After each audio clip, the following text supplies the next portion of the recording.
arts action to be contested in the lightweight division. Please bring me in the blue corner, Roberto Rodriguez.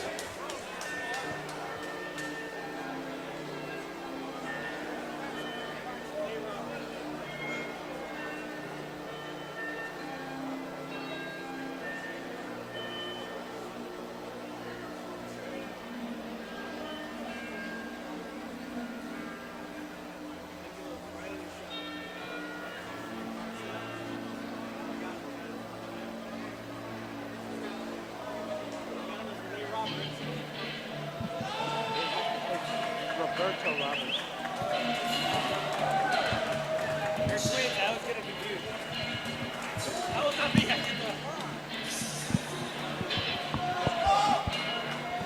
I know our lower third says Rene Roberts. That is actually Roberto Roberts.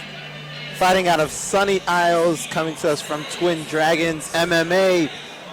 It's been almost 2 years since we've seen Roberto in action.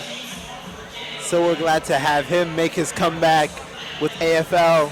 Coming out to M&M. We're set for 3 rounds of MMA action. And Roberto's brother Rene actually told us that Roberto could have gone pro in skateboarding, but MMA was his passion. They actually got into MMA by doing jiu-jitsu since they were 4 years old. They lived down the street from a jiu-jitsu gym, actually Helio Gracie's place, and they said their Cuban grandmother drugged them into the gym and got them into the sport.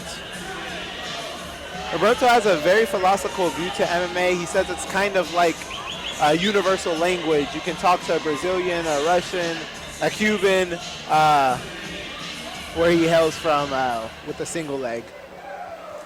And his opponent for the red corner, please bring me Israel Hernandez.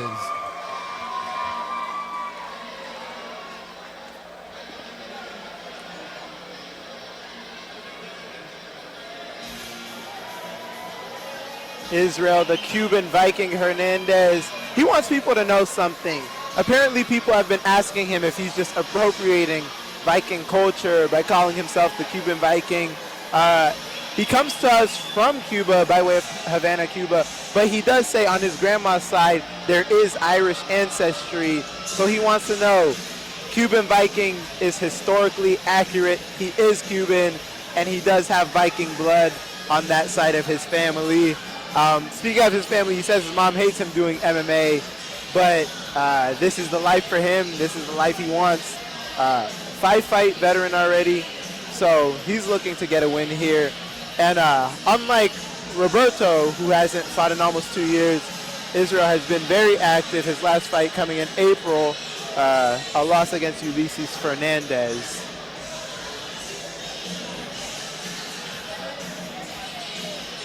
Izzy actually got into fighting. He was a WWE fan his whole life, would play the game on the PS2, get to wrestling with his brothers, and always get in trouble with his parents after he'd wrestle with his brothers. But now he gets to fight and do it legally, not get in trouble with his mom.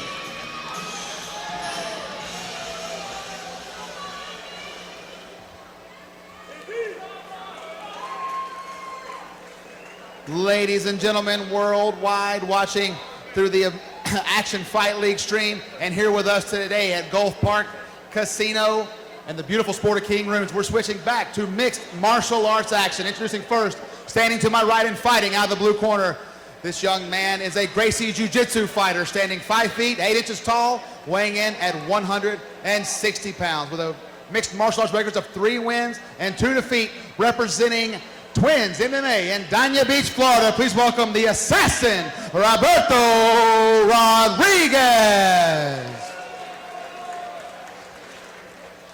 His opponent to my left and fighting out of the red corner. This man's a freestyle fighter with a record of 2 wins, 4 defeats, 1 draw, standing 5 feet, 11 inches tall, weighing in at 160 pounds, representing Round 5 MMA in Hialeah Gardens by way of Habana, Cuba. Please welcome the Cuban Viking, Israel Hernandez.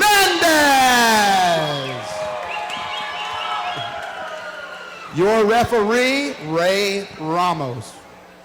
And this is actually Israel Hernandez's first fight out of round 5 MMA. He was at ATT West Pines before, made the transition to round 5. Caesar over there coaches a lot of fighters. Got in my groove on that announcement. Round number 1 underway. And Roberto comes out with a strong team 2 already. Oh, nice little right hand there from Israel Hernandez. The Gracie Jiu-Jitsu fighter looks to score a takedown here. Twins MMA, he and his brother Rene. I believe was actually on the poster wrong as Rene was the one scheduled to fight. He's in the corner wearing a hat. You'll probably see him in the post fights. And Israel's landed a couple hooks. A couple of good shots, yeah. Yeah, 3-2 feels like a sandbag record to me. I feel like Robert's got more fights than that. I could be mixing them up and combining them, though. They do look exactly alike. Good leg kick there. The Cuban Viking covering up very well, throwing a good counter hook. He's landing well. Like I said, it's his first fight with round 5. He said round 5 has been teaching him how to use his body better, use that length that he has. Good. Yeah, I see Caesar surge around another old school guy that's building the future here. He's got a really good knowledge. Used to be out of the Freestyle Fighting Academy. Fought one of my students years ago, Giovanni Brugnani, in a very, very tough fight. Yeah. 10 years ago probably. Very tough fight. Transition to the coaching world, has been working with a lot of fighters, man. Caesar works with a lot of guys. Some guys like Caramel Thunder, Miguel Baeza. Yep. UFC fighter. Good little right hand there from Hernandez. Yeah, 2-4-1. That record, we've seen some people lose split decisions tonight that are not very indicative. So a guy could have a couple of those go the wrong way, and all I see is a 7-fight experience for Israel Hernandez. He looks to be composed, like you said, using his length. Maybe something new for him, learning how to really turn that hand over, really reach out there. And many of his losses aren't bad losses. He has a loss to Elijah Barnes. I mean, it was a good shot from Barnes. A loss to Christian Escalin, who's undefeated at 45 and 55. So not bad losses. Good knee. Yeah, if you look at records, you would be lied to. Again, I've seen guys, I've commentated them lose 3-round decisions that were remarkably close splits, and this is getting dangerous here. On the back now, Roberto Rodriguez, and that is all she had. As I was telling you that you cannot underestimate a man based on paper, the Cuban Viking secures a head and arm rear choke type position, very awkward. The head and arm was very tight in there. Tried to take the back with it without releasing the choke. That's not a comfortable place to be. And Roberto Rodriguez had to submit there. Good takedown. And his last one actually came by rear naked choke against Kirsten LaForest. Yeah. Oh, nice little left hand on the break there. Yeah, transition standing, kind of drug him down, took the back. Big deep breath there. Looking a little tired was Hernandez. A couple uppercuts. Now, there was a warning in there for knees getting to the head, but neither guy complained at all about the rubbing. Rubbing's racing. There you see Ray Ramos saying, watch out with the knees up top. There it is. Transition with standing arm triangle. Looks to drag him down. Throws the hooks in. That is a very legitimate choke. Not one you see very often. It's an awkward position to be in, but that choke was tight. And the way he kept working to the back kind of tightened it up even more. Yeah, that's a nasty choke. That's one you won't see often, though, because it's just a very awkward position to end up in. Wow. Very impressive win for Israel Hernandez. Absolutely. Round 1 submission. Like I said, same way he beat Kirsten LaForest, also in round 1, rear naked choke. Israel Hernandez is now 1-0 as a round 5 fighter. Like he said, he definitely looks like he learned how to use his body. He mixed everything together well. He landed with strikes, landed with hooks, and he added a little bit of dancing in there too, getting his groove on. I would too after a performance like that. Defended Roberto's wrestling well, and that finishing sequence was, like Blake said, awkward but great from the Cuban Viking.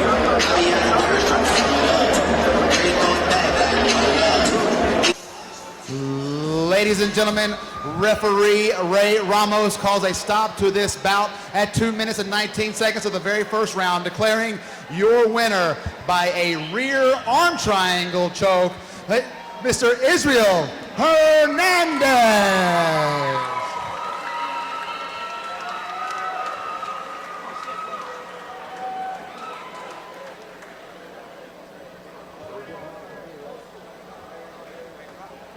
I am here with your winner, the Cuban Viking, Israel Hernandez.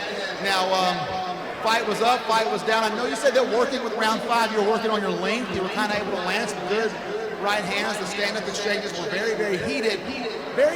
Now, the choke you had is not one that you see very often, but it was a very, very legitimate choke. It's a very awkward position to be in to finish it. You tried for an arm triangle, couldn't drag him down, threw the hooks in, but kept the arm triangle and really just kind of tightened. You kind of tightened the Katagatame by taking the back. It's not a common position to end up in, but good job staying with the choke. Is that something you hit a lot, or did you just kind of pull that out of the old backside? Yeah, I kind of just pulled that out of my ass. But I worked that in the beginning of my training, way back when. And I saw the opportunity to go for the standing head and arm choke and fucking sunk it in. I said, fuck it. If he fucking taps, he taps, and if he doesn't, he naps. So I got it done. Yeah, very, very tight. I was literally saying on there that you got 7 fights. This makes 8 fights. You're with a new camp. You're feeling good. You're looking better. You're feeling better. You got a couple tough losses on there that really don't tell the story about you as a fighter. And people may look at your record on paper and underestimate you, which would be a mistake, as you've just proven. What happens now? That's a big win. You're on a nice stage, good crowd here. What are we doing next? What I'm doing next? I'm trying to get fucking paid, man. So this year, next year, I'm gonna go back to round 5. I'm gonna work on some shit, and I'm trying to get paid next fight. So he says he's going pro. Ladies and gentlemen, you may have seen the last amateur fight of the Cuban Viking. Please put your hands together for Israel Hernandez.